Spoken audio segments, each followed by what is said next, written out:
Hello guys, welcome back to my blog. I know बहुत दिन हो गए हैं, मैंने कोई लॉन्ग ब्लॉग अपलोड नहीं किया था। तो आज के ब्लॉग में मैं आप सबको दिखाऊंगी मैं हॉस्टल से घर कैसे जाती हूँ।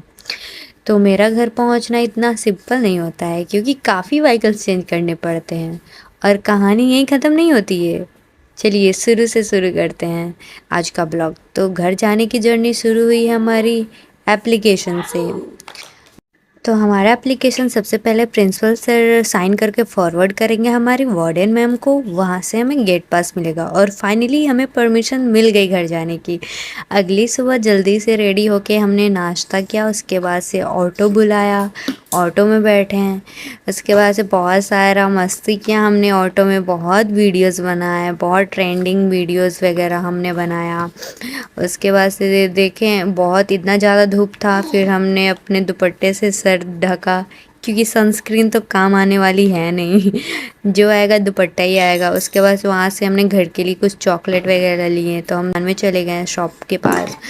वहाँ से फिर हम बस स्टैंड पहुँचते ही गोला खाया क्योंकि गोले के बिना मेरी ट्रिप तो स्टार्ट ही नहीं होती है। उसके बाद से हम बस में बैठ गए। रास्ते में बहुत बढ़िया चल रहा था, श्रुति सो भी गई थी, फिर माहौल काफ़ी मस्त था। लेकिन रास्ते में जो भयंकर चीज़ हुई ना, वो थी एक्सीडेंट। एक बाइक पर 3 लोग बैठे थे और उनकी कार से टक्कर हो गई। कुछ देर तक के लिए तो बस भी रुक गई थी। मैंने सोचा कि चलो वीडियो रिकॉर्ड कर लेती हूँ, आप सबको दिखाऊंगी।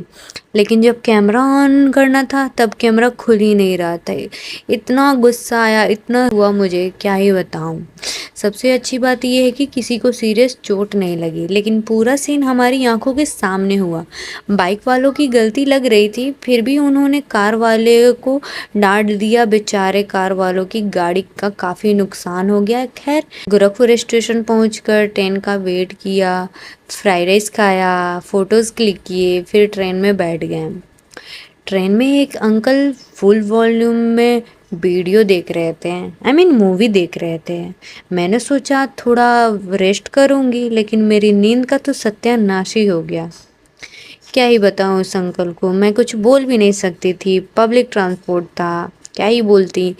उसके बाद से कुछ देर बाद मेरा घर आने वाला था, तो मैंने सोचा छोड़ो क्या ही बोलूं।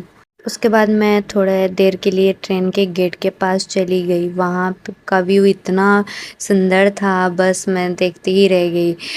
उसके बाद से मैंने सोचा कि स्नैप भेज देती हूँ, तो मैंने सबको स्नैप भेजा। उसके बाद से मेरे भाई का फ़ोन आया, तुमसे अंदर शांति से बैठा नहीं जा रहा, जाके सीट पे बैठो।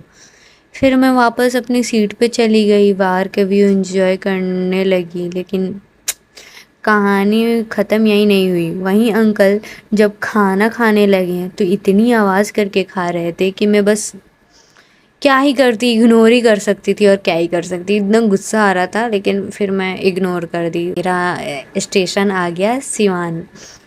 मैं ट्रेन से उतरी और भाई को फ़ोन किया। थोड़ी देर बाद वो बाइक लेकर आ गया। आते ही बोला घर आई हो तो कुछ खिलाओ। मैंने बोला लो तुम्हारा शुरू हो गया। फिर मैंने बोला चलो ठीक है खिला देती हूँ। फिर हम गए और कोल्ड कॉफ़ी और चिकन बर्गर इंजॉय किया और घर की तरफ निकल पड़े। घर पर उस वक्त कोई नहीं था, सब किसी काम से बाहर गए हुए थे। तो बस हम और मेरे भाई थे। बाइक राइड का मज़ा ही अलग था। रास्ते में हमने एक ट्रेंडिंग रील भी बनाने की कोशिश की थी, लेकिन तब तक अंधेरा हो चुका था और लाइटिंग भी अच्छी नहीं थी। फिर भी थोड़ी बहुत मस्ती तो हो ही गई और फिर फाइनली हम घर पहुँचे हैं। सच बताऊँ तो घर जाकर सुकून मिलता है ना, वो कहीं नहीं मिलता है जो घर पे सुकून मिलता है। अपना बेड होता है, अपने बेड पे सोना, लोगों के बीच रहना, ये फीलिंग अलग ही होती है। जब तक हम घर से दूर नहीं जाते तब तक हमें घर का असली वैल्यू समझ नहीं आता है। लेकिन जब दूर रहकर वापस लौटते हैं तब पता चलता है घर की असली वैल्यू क्या होती है, फैमिली क्या होती है, उनकी इम्पोर्टेंस क्या होती है।